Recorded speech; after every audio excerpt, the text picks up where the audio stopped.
అదిగో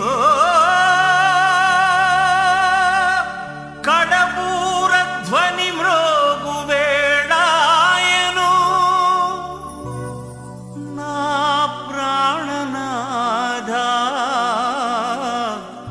నీరాకకై నేను వేచియున్నాను నా జీవదాత నా జీవదాత నీ పిలుపుకై నేను కనిపెట్టుచున్నాను నీ పిలుపుకై నేను కనిపెట్టుచున్నాను. ఈ లోకంలో హతసాక్షులై క్రీస్తు కొరకు మరణించడానికి సిద్ధంగా ఉన్న ర్యాప్చర్ అండ్ జడ్జిమెంట్కి ఎదురు చూస్తున్న నా తోటి సహోదరులందరికీ నా హృదయపూర్వక వందనాలు. మనము ఈ లోకంలో బ్రతికున్నంతకాలం నమ్మకంగా జీవిందాం, పరిశుద్ధంగా జీవిందాం, యథార్థంగా జీవిందాం. ఈ లోకంలో దరిద్రత అయినా, శ్రమలైన, అవమానాలైన సత్క్రైస్తులుగా ఉండి జీవించి సత్క్రైస్తులుగా మరణించడం కోసం దరిద్రత అయినా, హింస అయినా, నింద అయినా, మరణమైన అపోస్తుడైన పౌలులాగా స్టెఫనులాగా జీవిందాం. మన కళ్ళ ముందే చాలామంది మరణించారు, మనం చూసాం. హతసాక్షులైన వారి గురించి మనం విన్నాం. ఈరోజు పెరుపత్సవ గురించి కూడా మనం తెలుసుకుందాం. వాళ్ళు ఎలా త్యాగం చేసి క్రీస్తును ఎదుర్కొన్నారో అలాంటి త్యాగాన్ని మనం గుర్తు చేసుకొని క్రీస్తు శిలువను ధ్యానిద్దాం. అలాంటి కృపలో దేవుడు మీకు సహాయం చేయను గాక. బైబిల్లోంచి ఒక అద్భుతమైన వాక్యాన్ని ఈనాడు ఏప్రిల్ రాసిన 12:1 ఆయన తన ఎదుట ఉంచబడిన ఆనందం కొరకే అవమానం నిర్లక్ష్యపెట్టి శిలువను సహించి దేవుని సింహాసనం యొక్క కుడి పార్శ్వమున ఆసీనుడై ఉన్నాడు. 13 కాబట్టి అవమానం నిందను భరించుచు శిబిరం ఎలుపులకి ఆయన యొద్దకు వెళుదాం. ఎబ్రీ గ్రంథకర్త పౌలు మరణించే ముందు ఆయన చెబుతున్న మాట ఏమిటనంటే, ఈ లోకంలో మనం ఉన్నాం కదా, ఇది శిబిరం వెలుపల, అంటే సైతాన్ రాజ్యంలో మనం ఉన్నాం. సైతాన్ రాజ్యము అసత్యం, సత్యము లేదు. అసత్యము అనే ఈ లోకంలో మనం బ్రతుకుతున్నాం. అసత్యంలో బ్రతికే మనము, సైతాన్ రాజ్యంలో బ్రతికే మనము సైతానుతో కలిసిపోతే నిత్య జీవాన్ని చేతులారా పాడు చేసుకుంటాం. నిత్య జీవాన్ని మనం స్వతంత్రించుకోవాలనుకుంటే అసత్యాన్ని ఎదిరించాలి. అసత్యము అంటే ఏమిటి? దాన్ని ఎలా నిర్లక్ష్య పెట్టాలి? అసత్యము అనంటే, నీకు కోపపడే అలవాటు ఉంది కదా, అది అసత్యం. మందిరానికి ఆలస్యంగా వెళ్తావు కదా, అది అసత్యం. నువ్వు త్వరగా వెళ్ళాలి, దేవుని సన్నిధిలో పాలు పంచుకోవాలి, వాక్యం వినాలి, దాన్ని నీ హృదయంలో భద్రపరచాలి, దాని ప్రకారం నువ్వు జీవించాలి, ఎవరిని వ్యతిరేకించకూడదు. అది సత్యం. సత్యం అనగా అందరినీ ప్రేమించాలి, వాక్యం చెప్పేవాళ్ళని అభినందించాలి, ప్రేమించాలి. ఎందుకంటే వాళ్ళు నీ కోసం ప్రార్థిస్తున్నారు. నీ తోటి సహోదరుని ప్రేమించాలి. నీ జీవితంలో ఎవరిని విమర్శించకు. అపోస్తులు ఎలా జీవించారో అనేది అపోస్తుల కార్యం 2వ అధ్యాయం కానించి స్టార్ట్ అవుతుంది. వాళ్ళ త్యాగము, వాళ్ళ ప్రేమ, వాళ్ళ కరుణ. వారు అందరినీ ప్రేమించారు, వారికి వచ్చింది అందరికీ పంచిపెట్టారు. అందరినీ ప్రేమించారు, వారికి వచ్చింది అందరికీ పంచిపెట్టారు. వారికి ఒక రొట్టె చేతికి ఇచ్చినప్పుడు చెరలో వాళ్ళు తినేటప్పుడు ఈ పక్కన ఆ పక్కన ఎవరికైనా ఒకవేళ ఇవ్వలేదేమో అని చూసేవారు. కానీ అందరికీ ఒక్కొక్క రొట్టె ఇచ్చేవారు. కొందరికి 4 రొట్టెలు తినే అలవాటు, 2 రొట్టెలు తినే అలవాటు ఉంటుంది, ఆకలి ఎక్కువగా ఉంటుంది. కానీ ఒక రొట్టె కంటే మించి ఇవ్వరు. అందుకని పౌలు గారు తినేటప్పుడు అటు ఇటు చూసేవారు. వాళ్ళు గబగబా తినేశారు, ఇంకా రొట్టెలు వాళ్ళ దగ్గర లేవు. పౌలు గారు ప్రార్థన చేసి తిందామంటాడికి ఈ రొట్టె ఎవరికైనా కావాలని అడిగితే కావాలని ఇవ్వరు, వాళ్ళకి ఇచ్చేసేవారు. జైల్లో ఉన్న పేతురికి ఒక రొట్టెని ఇచ్చారు, మీకు కావాలని ఇచ్చేవారు. పద్మసి దీవులో యోహాను గారికి ఇంత గ్లాసులో అంబలిచ్చారు, ఆ పక్కన వ్యక్తికి అంబలి ఇవ్వలేదు. ఒక తప్పు చేశాడని అతనికి ఆహారం ఇవ్వలేదు. అప్పుడు యోహాను గారు తన ఆహారం ఆ అవతల వ్యక్తికి ఇవ్వలేదు కాబట్టి అతనికి ఇచ్చేసి ఈయన పస్తున్నాడు. అది ప్రేమ. ప్రేమ శాశ్వత కాలం ఉంటుంది. ప్రవచనాలు, ధనధాన్యాలు, ఘనతలు ఈ భూలోకంలో ఉన్నవన్నీ కూడా గతించిపోతాయి. గతించినది ఒకటే ప్రేమ. యోహాను గారు నరక ఛాయలో ఉన్నారు. పద్మస్ దివి ఒక్క పూట ఒక గ్లాసు అంబలి ఇస్తారు, ఇక రెండో పూట ఇంకా ఆహారం ఉండదు. అందుకని ఆకలికి తట్టుకోలేక చాలామంది చచ్చిపోయేవారు ఆ పద్మస్ దీవిలో. వారిని ఆ సముద్రపు ఆ నదిలోకి ఇసిరిసేవారు. చాలా భయంకరమైన మరణం. ప్రతి దినము కొందరు పద్మస్ దీవిలో చనిపోయేవారు. కానీ యోహాను గారు చనిపోలేదు. యోహాను గారికి దివ్యమైన పని అక్కడ చెయ్యాలి. రెవల్యూషన్ ప్రకటన గ్రంథాన్ని వ్రాయాలి కాబట్టి హిందీలో ప్రకాశిత్ వాక్య అంటారు, ఇంగ్లీష్లో రెవల్యూషన్. ఈ మన ప్రకటన గ్రంథాన్ని వ్రాయాలని దేవుని సంకల్పంలో యోహాను గారు అక్కడికి వచ్చారు. చాలా కష్టాల్లో ఉండి అంత్యకాలపు గ్రంథాన్ని రాసి అందులో పొందుపరిచారు. అంత్యకాలము అని అంటే 2026 అంత్యకాలంలో మనం వచ్చాం. ఇది శ్రమల కాలం. శ్రమల కాలంలో క్రైస్తవులు శ్రమలు ఎదుర్కొనేటప్పుడు ఒక ముఖ్యమైన ప్రకటన ఈరోజు నేను మీకు చేస్తున్నాను. మొదటిసారిగా ప్రపంచంలో ఎప్పుడు మీకు ఎవరు చేస్తుండ్రు. ఈనాడు ఈ మరణానికి చేరువలో ఉన్న మనము, మరణించబోతూ ఉన్నాం మనం. మీరు బ్రతికుండొచ్చు, నాకైతే చివరి దశలోకి నేను వచ్చాను. నేను నా బాల్యం నుంచి క్రీస్తు కొరకు 48 సంవత్సరాలు ప్రభుతో జీవించాను. ఇక నేను ఈ లోకయాత్ర ముగించబోతూ ఉన్నాను. కాబట్టి నేను చెప్పేది ఏమిటనంటే, మరణానికి ముందు మనం కానీ చంపబడే సమయానికి వస్తే, ఎవరన్నా మనం చంపాలని అనుకుంటే పరలోకం మనకి కనిపిస్తుంది. కానీ ఎవరైనా మనం చంపాలని అనుకున్నప్పుడు పరలోకం గేటు గుమ్మాలు తెరిచి మనకి కనపడతాయి. పరలోకంలో ఉన్న పౌరులు, పరిశుద్ధులు, దేవదూతలు, ప్రభు అయిన క్రీస్తు సింహాసనం మీద ఉండడం మనం కళ్ళారా చూస్తాం. కానీ మన మీద మరణము అమలు చేయబడినప్పుడు, మనం కొద్దిసేపట్లో చచ్చిపోతాము అనే సమయానికి పరలోకం మనకి కనిపిస్తుంది. ఒక రకమైన గొప్ప ధైర్యం మన గుండెల్లో నిండిపోతుంది. ఆ సమయంలో నీలో ఏ వ్యాధి ఉన్నా తొలగిపోతుంది. నువ్వు 100 ఆరోగ్యంతో, 100 బలముతో, 7 ఆత్మతో నింపబడతావు. బహుశా స్టెఫన్ లాంటి శక్తి, ఏలియా లాంటి శక్తి, ఎలీషా లాంటి శక్తి నీలో పొందుపరచబడుతుంది. నీవు హతసాక్షి అవ్వాలి అని అన్నా అది ఇవ్వబడదు. అది ఇవ్వబడాలంటే నువ్వు క్రీస్తు కొరకు నిజమైన సాక్షిగా ఉండాలి.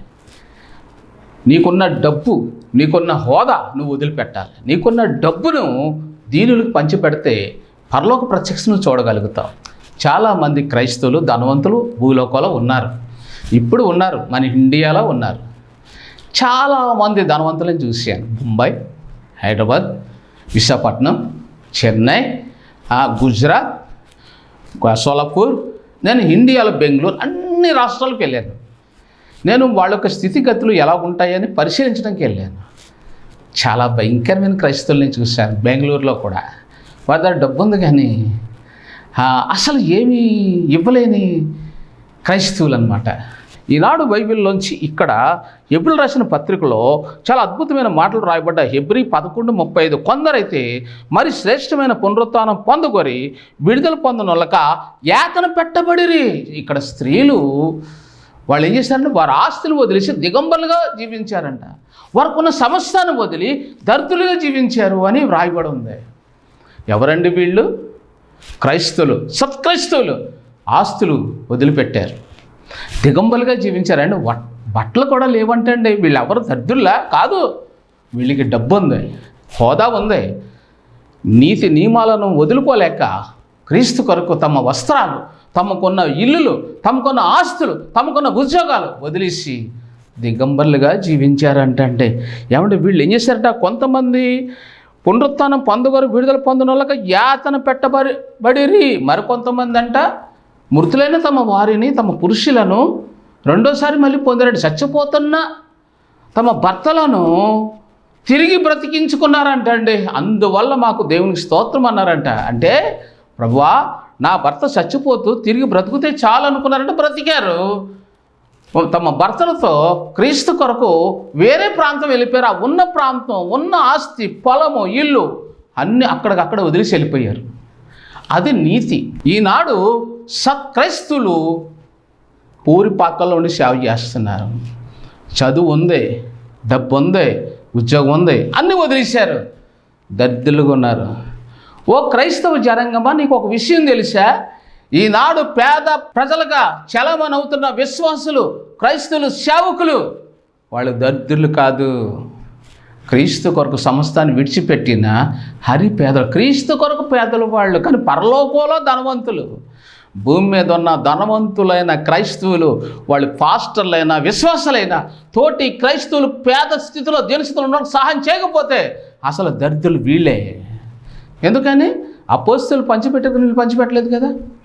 కాబట్టి ఇక్కడ బైబిల్లో ఏం రాస్తుంది? ఇక్కడ చాలా స్పష్టమైన మాట. ప్రకటన 14:12 దేవుని ఆజ్ఞలను, యేసును గురించిన విశ్వాసమును గైకొనుచున్న పరిస్థితుల ఓర్పు ఇందులో కనబడును. ప్రకటన 14:4 వీరు దేవుని కొరకును గొర్రెపిల్ల కొరకును ప్రథమ ఫలంగా ఉండుటకై మనస్సులో నుండి కొనబడిన వారు.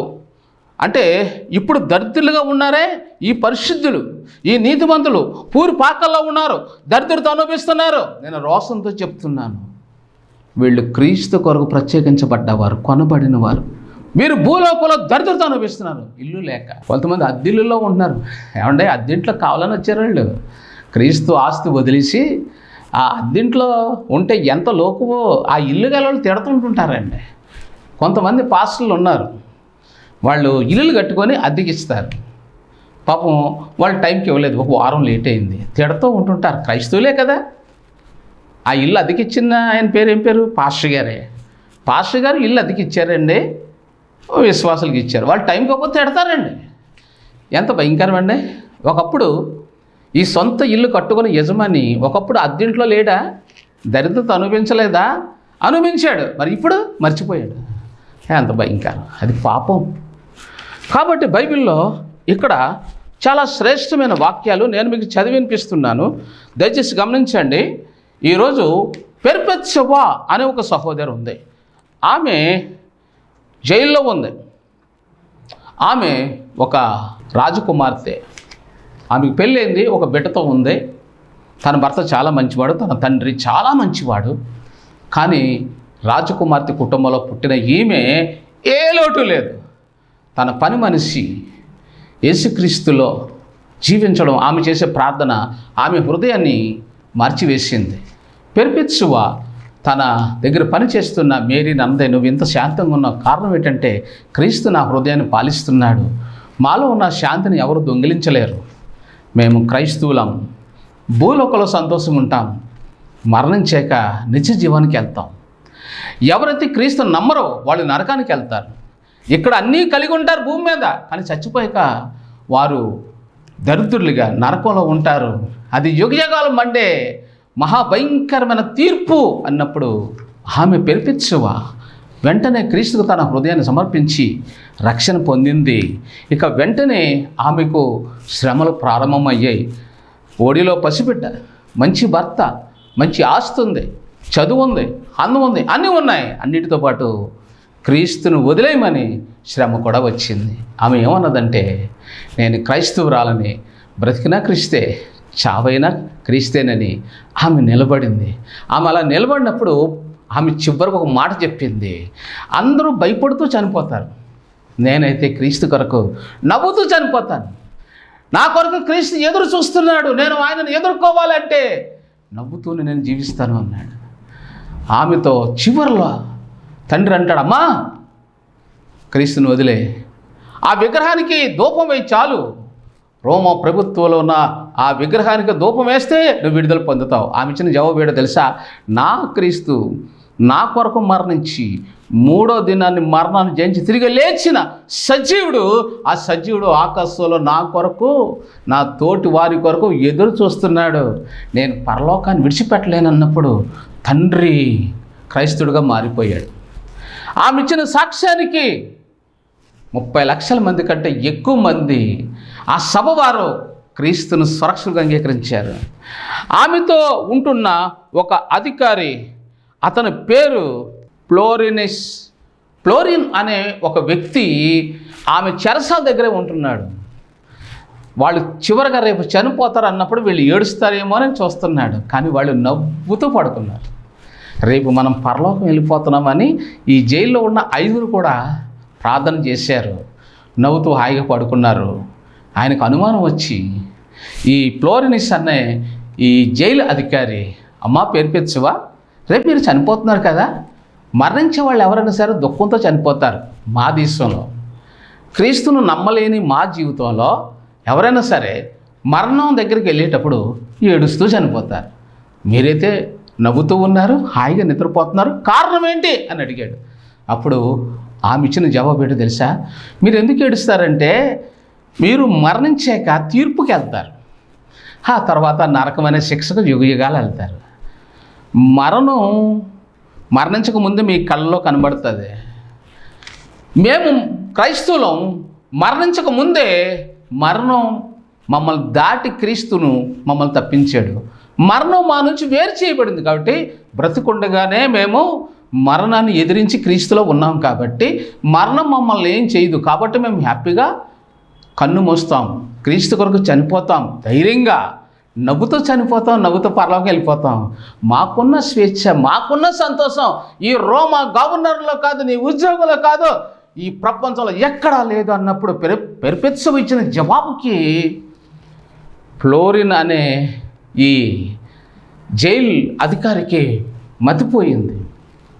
ఆయన అంటాడు, అమ్మా నేను నీకోసం ఏమైనా సహాయం చేయగలనంటే నేను మరణించాక నా సాక్ష్యాన్ని, నా మరణాన్ని, నేను క్రీస్తు కొరకు ఇచ్చిన సాక్ష్యాన్ని నువ్వు తోలు దట్టి మీద రాయి అనగానే నేను తప్పకుండా రాస్తాను అని చెప్పి చివరిలో ఈ జైలు అధికారి ఈమె పెర్పెచ్చువ మరణించే సమయానికి కళ్ళతో చూసి, ఛీ ఇలాంటి ఉద్యోగం చేసే కంటే క్రీస్తు కొరకు పెర్పెచ్చువ చనిపోవడం షబాస్ అని ఏం చేశాడంటే వెంటనే పెరుపత్సువ ఎప్పుడైతే మరణించిందో ఆ జైలు తాళాలు పెట్టుకొని తిరిగేవాడు. ఈ లోకంలో నేను స్వేచ్ఛగా ఉద్యోగంలో జీవించి మరణించి నరకానికి వెళ్ళే కంటే పెరుపెత్సువలాగా ఒక యూదురాల్లాగా, ఒక ప్రవక్త స్త్రీలాగా, ఒక ప్రవక్తినిలాగా ధైర్యంగా ఆమెలాగా బ్రతకాలి. ఇక్కడ నేను స్వేచ్ఛగా జీవించి మరణించి మళ్ళీ క్రీస్తు ఎదుట నేను ముద్దాయిగా నిలబడే నరకానికి వెళ్ళే కంటే పెర్పెత్సువ వెళ్ళిన క్రీస్తు దగ్గరికి వెళ్ళిపోవాలనుకొని ఉద్యోగం రాజీనామా చేస్తాడు. నేను క్రైస్తవునని గర్వంగా చెప్పుకుంటాడు. నన్ను చంపేయండి అని కూడా అడుగుతాడు. ఎవరండి అతని పేరు? ఫ్లోరిడన్. ఎంత గొప్ప సాక్ష్యం అండి. ఒక స్త్రీ క్రీస్తు కొరకు మరణించడానికి వెళ్ళేటప్పుడు పెర్పెత్సువ తండ్రి అన్నాడు, నువ్వు మహారాణి అన్న మాట మర్చిపోకు అన్నాడు. నీకు 5 నెలలు ఉన్న పాలు తాగే పసికందు ఉన్నాడన్న సంగతి మర్చిపోకు. నీది అందమైన కుటుంబం, అందమైన అనుభవం, అందమైన కొడుకు ఉన్నాడు, అందమైన భర్త ఉన్నాడు, అందమైన నేను నీ తండ్రిని, నీకు ఏది సమకూర్చాలన్నా సమకూర్చగలను. క్రీస్తుని విడిచిపెట్టు అన్నప్పుడు అది అసాధ్యం, అసత్య దేవతల వైపు నేను చూడను, నిత్య జీవాధిపతి క్రీస్తైన సర్వస్వమని క్రీస్తు కొరకు ఆమె ఏం చేసింది? సింహం గుహలో నుంచి సింహాల దగ్గరికి వెళ్ళింది. ఒకేసారి వాళ్ళు మొత్తం 5. ఇంకొక ఆమె ఉంది, ఆమె పని మనిషి, ఆమె కూడా డెలివరీ అయ్యింది. ఆమె కూడా ఒక పసిపెట్టతో అత్సక్షగా మారింది. మేరీ అత్సక్షగా మారింది. పెర్పెత్సువ అత్సక్షగా మారింది, చనిపోయింది. వారి పాస్టర్ గారు కూడా అత్సక్షగా సింహం ఒక చిడతపులి పాస్టర్ గారిని చంపేసింది. వీళ్ళతో పాటు పెర్పెత్సువ తండ్రి కూడా, అమ్మా నువ్వు లేని బ్రతుకు నాకు వ్యర్థము అని తండ్రి కూడా క్రీస్తు కొరకు అత్సాక్షిగా అక్కడే క్రీస్తుని అంగీకరించి అక్కడికక్కడే మరణించాడు. ప్రియ సహోదరులారా, ఈ లోకంలో మీరు జీవించే జీవన ప్రయాణంలో ఒక్క విషయం నేర్చుకోకండి. ఈ లోకంలో ఉన్నదంతా కూడా శరీరాశ, నేత్రాశ, జీవడమ్మం, ఇదంతా మాయ. ఇది నిన్ను కబుర్లతో, ధన వ్యామోహంతో, సుఖభోగాలతో ఎరపెట్టి మోసం చేస్తుంది. అరచేతిలో స్వర్గం చూపించి నిన్ను నరకానికి ఈడు చేస్తుంది. జాగ్రత్త, ఒకరోజు తీర్పు ఉంది. ఆ తీర్పు నుంచి నువ్వు బయట పడాలంటే క్రీస్తు కొరకు నువ్వు భూమి మీద ఛాలెంజ్గా బ్రతకాలి. సుఖశాంతులతో కాదు, దరిద్రతలో నువ్వు బ్రతకాలి. ఎవరేమనుకుంటే నీకేంటి? పరలోకం నీకోసం ఎదురు చూస్తుంది. బైబిల్లో వాక్యాన్ని అనుసరించిన ఒక అద్భుతమైన ఒక చరిత్ర ఈ భూమి మీద ఆస్ట్రేలియా దేశంలో జరిగింది. ఒక తల్లిదండ్రులకు ఒక కూతురు జన్మించింది. పాపం, ఆమె చీకటి పడిందని ఒక ఇంటికాడ ఉండిపోయింది. వెలుగొచ్చాక వెళ్దామని. గుడ్డివారు చీకట్లో ప్రయాణం చేయలేరు. పాపం ఆ రోజు అడుక్కుంటూ పేద కుటుంబంలో జన్మించింది. ఆమె దీనురాలుగా జీవించింది. తల్లిదండ్రులు అన్నారు చిన్నప్పుడే, అమ్మా నీకు ఖచ్చితంగా కళ్ళు వస్తాయి. ఒకవేళ నీకు కళ్ళు రాకపోతే మేము మరణించైనా పరలోకం వెళ్ళి జీవాధిపతితో మేము పోరాడి నీకు కళ్ళు రప్పిస్తాం. నీకు కళ్ళు రావడం ఖచ్చితం. నువ్వు అభిషేకించబడి బలమైన పరిచయం చేస్తావు, ఇది ఖచ్చితం.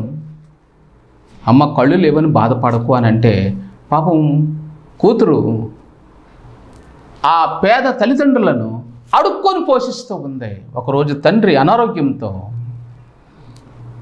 కన్ను మూసాడు. తండ్రిని ఎలాగైనా సరే వైద్యం చేయించుకోవాలని కూతురు ప్రయత్నం చేసింది.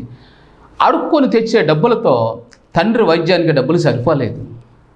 డాక్టర్స్ అన్నారు, నీ తండ్రిని ఆపరేషన్ చేసి బ్రతికించాలంటే లక్షలు ఖర్చు అవుతుంది.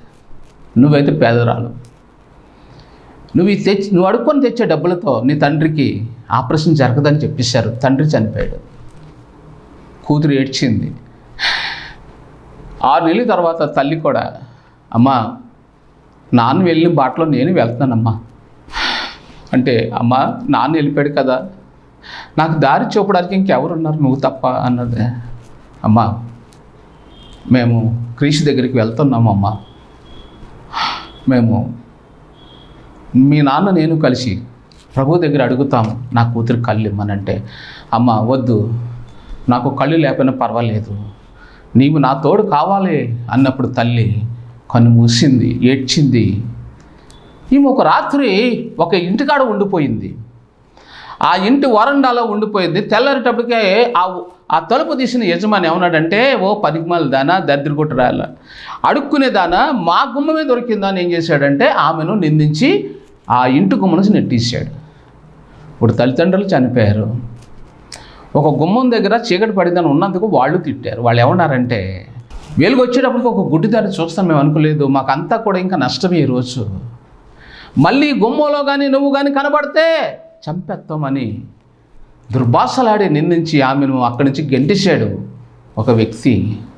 ఆమెకు అవి గుర్తుకొస్తూ ఉన్నాయి, అతను తిట్టిన నిందలు గుర్తుకొస్తున్నాయి, తల్లిదండ్రులు చచ్చిపోవడం గుర్తుకొస్తున్నాయి. ఆమె ఏడుస్తూ ఉంది, అడుక్కుంటూ ఉంది. ఒకరోజు తను అడుక్కునే డబ్బులు తెచ్చి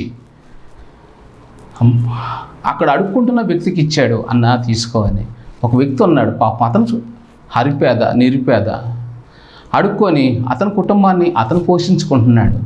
అప్పుడు ఈమె, అన్నా తీసుకో ఈ డబ్బులు, నా తల్లిదండ్రులు చనిపోయారు, నేను సంపాదించింది ఎవరి కోసం, ఎవరికి పోగుపెట్టను, నా తల్లిదండ్రులు ఉన్నప్పుడంటే నేను పోషించుకున్నాను, ఇదిగో తీసుకో అని అడుక్కునే వ్యక్తికి ఇచ్చేసి ఆ బెగ్గర్స్ ముందు ఒక రాత్రి కాడ తెల్లవారులు మోకాళ్ళ మీద ఉండేది, ప్రభువా నన్ను జ్ఞాపకం చేసుకో, నా తల్లిదండ్రులు అన్నారు నీకు కళ్ళు వస్తాయని, నువ్వు వాడబడతావు అని చెప్పారు, నాకు నా కళ్ళు దయచేయి, నీ అభిషేకం నాకు కావాలి, తల్లిదండ్రులు లేరు, సమాజం కూడా నన్ను నిందిస్తుంది, నన్ను జ్ఞాపకం చేసుకొని తెల్లవారులు ప్రార్థన చేసింది. ఆ ప్రార్థన దేవుడు అన్నాడు. వెంటనే ఒక దేవదూతను ఒక చెంబు ఇచ్చి ఆ చెంబులో ఒక తైలాన్ని ఇచ్చి, తండ్రి అయిన దేవుడు కిందకెళ్ళు, భూలోకంలో నా కుమార్తె ఏడుస్తుంది. దేవదూత పంపినప్పుడు మధ్యాకాశంలో సాతాను శక్తులు అడ్డుకున్నాయి. ఓయ్ నువ్వు ఈ తైలాన్ని కానీ ఆ స్త్రీ మీద వేస్తే కళ్ళు వస్తాయి, అంతేకాదు ఆ ఊరిని మార్చేస్తుంది, వేలాది మంది కాదు, లక్షలాది మంది కాదు, మా చీకటి రాజ్యంలో ఉన్న ప్రజలు ఆమె వాక్యానికి లోబడి మారు మనసు పొంది పరలోకానికి వెళ్ళిపోతారు, నా రాజ్యం ఖాళీ అవుతుంది, పరలోక రాజ్యం బడితే అవుతుంది, ఈ తైలాన్ని ఈ నూనెను నిన్ను తీసుకుని వెళ్ళలేమనని అటాక్ చేస్తాయి. మధ్యాహ్నం అసలు యుద్ధం జరుగుతుంది, చాలాసేపు యుద్ధం జరుగుతుంది. ఆ యుద్ధం తర్వాత మిఖాయేలు వచ్చి ఆ సాతాను రాజ్యాన్ని, సైతాను సైనికులను అంతం చేస్తాడు. ఎల్లు బ్రదర్ అని చెప్తాడు. అప్పుడు ఆ దేవదూత భూలోకానికి వచ్చి ఆమె మీద ఎప్పుడైతే ఈ తైలాన్ని పోస్తాడో వెంటనే ఆమె కళ్ళు తెరవబడి అభిషేకించబడి బలమైన పరిచర్య చేయడం ప్రారంభిస్తుంది. ఆమె అంటుంది, ప్రభు నా ప్రార్థన విన్నాడు, నా తల్లిదండ్రులు చేసిన త్యాగాన్ని, నా తల్లిదండ్రులు అన్న మాట నిజమయ్యింది, ఈరోజు నా ప్రార్థన విన్నాడు, ఆయనకి స్తోత్రం స్తోత్రం మహిమ కలుగును గాక అని కేకలు వేస్తుంది. ఆమెకు మ్యారేజ్ అవుతుంది, 3 బిడ్డలతో ఆమె మంచి పరిచయం చేస్తుంది. అందమైన కుటుంబం. చూడండి, ఆమె కన్నీళ్లు కొంతకాలం కొనసాగే, కానీ చివరిలో ఆమె కన్నీళ్లు తుడిచి ఆనందాశీర్వాదాలతో వాడుకోవడం మొదలుపెట్టాడు. ప్రియ సహోదరి సహోదరులారా, ఈరోజు మీరు పెరిపెచ్చవ కన్నీరు తుడిచిన దేవుడు, ఒక గ్రుడ్డి, ఒక సహోదరి, ఒక మీ తోటి సహోదరి కన్నీళ్లు తుడిచి ఆమెకి కళ్ళిచ్చి అభిషేకించి భర్త నుంచి 3 బిడ్డలనిచ్చి మంచి సాక్షిగా వాడుకుంటున్న క్రీస్తు నిన్నెలా మర్చిపోతాడు? ఒక గుడ్డి బిడ్డనే కళ్ళిచ్చిన దేవుడు, వాడుకుంటున్న తండ్రి, భర్త నుంచి 3 బిడ్డలనిచ్చి కొన్ని వేలాది మందికి నాయకులుగా చేసిన ఆ దేవుడు నిన్నెందుకు మర్చిపోతాడు? నన్నెందుకు మర్చిపోయాడు? మర్చిపోడు. ప్రియులారా, ఈ నెహెమ్యా పేద పరిచర్యలు మీరు కూడా ఏకీపించండి. ప్రతి నెల మొదటి వారంలో 1200 నుంచి మీ ఇష్టం ఎంతైనా పంపుకోవచ్చు. అలా మీరు పంపినప్పుడు మీ మొర దేవుడు వింటాడు. బైబిల్లో ఉన్న ప్రకారంగా ప్రకటన 11:41 కాగా మీకు కలిగిన ధర్మం చేయండి, అప్పుడు మీకు అన్నీ శుద్ధిగా ఉండును. చూసారా? మీరు విందు చేయనప్పుడు గుడ్డివారిని కుంటువారిని పిలవండి.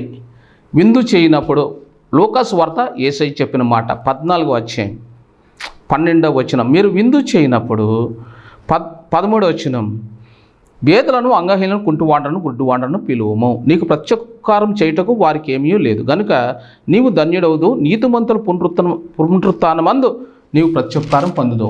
నీతిమంతుల పునరుత్థానం నువ్వు వెళ్ళాలంటే, నువ్వు పునరుత్థానంలో పాలుభాగం పంచుకోవాలనుకుంటే ఈరోజు నువ్వు లూకా 14:13 గుర్తుపెట్టుకో. నువ్వు ప్రతి నెల ఒక 1200 నుంచి మీ ఇష్టం ఎంతన్నా మీరు పంపుకుంటే ఒక పేదవాడు కడుపు నింపగలిగితే, ఒక పేద సేవకుడు కడుపు నింపగలిగితే, ఒక దీన సువార్థికుడు కడుపు నింపగలిగితే 1500 2000 మీరు ఇవ్వలేరా? ఇవ్వగలరు. దేవుడు మిమ్మల్ని అప్పుడు దీవిస్తాడు, మీ ఉద్దేశం బలపరుస్తాడు. అలాంటి కృప దేవుడు మీకు అనుగ్రహించును గాక. పరిశుద్ధ ఈ వాక్యం విన్న బిడ్డలు దీవించండి, నీ 2వ రాకడ పరిశుద్ధపరచండి. యేసు నామములో ప్రార్థిస్తున్నాం తండ్రి. వందనాలు. సిలువధారి నిన్ను పిలిచే మధుర భాషతో కలుషమెల్ల కడిగే ప్రభు ఎంతో ప్రేమతో, ఎంతో ప్రేమతో.